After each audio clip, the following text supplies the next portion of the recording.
Hey guys, I just thought I'd give you a little commentary on this video since I haven't done it before. Just making these little sharks for Shark Week. Basically, I started in Photoshop and drew a shark. The important thing to note when drawing a 3D pattern is usually it's going to consist of two patterns, a side view and a top view, especially animals.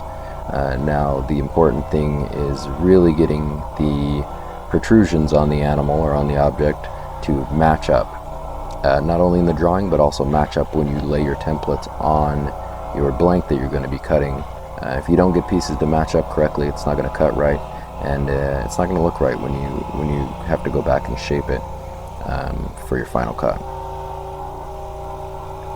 Now I also put a few details like the gills in there, which I didn't end up using in this because I didn't do much carving on it, just a little bit of shaping. But if you wanted to, you could also do that as well. Now I'm cutting at about 2 3/4, which is completely maxing out my scroll saw. However, it runs just fine. You get a little smoke because it is a lot of material, but the saw cuts through it just fine. As long as the blade can handle it, it's fine. Now I've got to, in order to make this cut, I've got to remove my blower on there, the dust blower, because that just gets in the way. So you see the cord kind of in my way, and the handle will pop in here and there and be a nuisance, but it's not too bad. And here I believe I'm using a number 5 blade. I think it's an 11 TPI, something around there, something that gives kind of a rough cut, not too many teeth. Smaller blades are not going to last when you're doing this kind of work.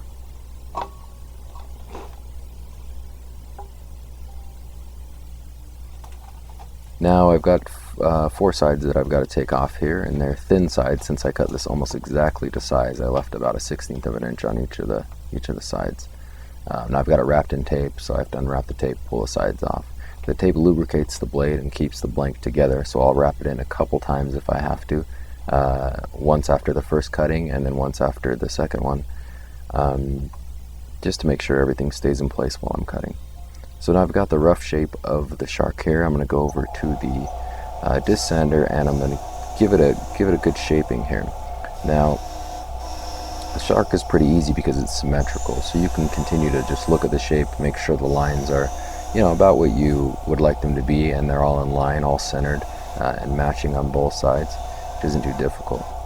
Now using the disc sander like this, you do have to watch out for the other parts of the shark, such as the tail, which comes pretty close to the disc sander every time you try to shape something. And if you touch that tail on a disc sander, it takes off enough material that it will no longer have a tail.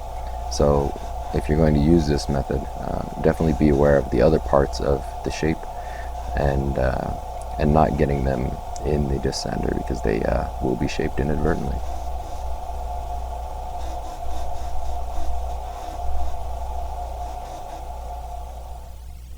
Now I'm just coming here with I think it's 120 grit sandpaper, and I'm just doing a little bit of touch up just on a few little burn areas. It didn't burn too bad, there were only a couple little spots, so just removing those.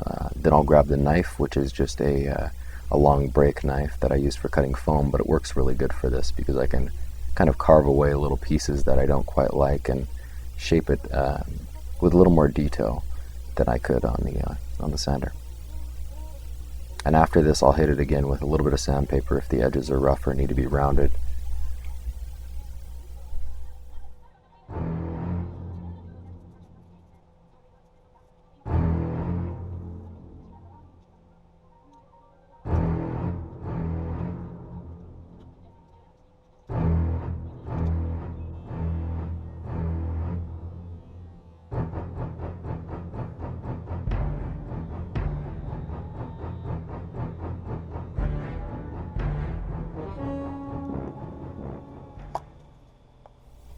And for a finish on this, I'm just going to use shellac because it dries fast.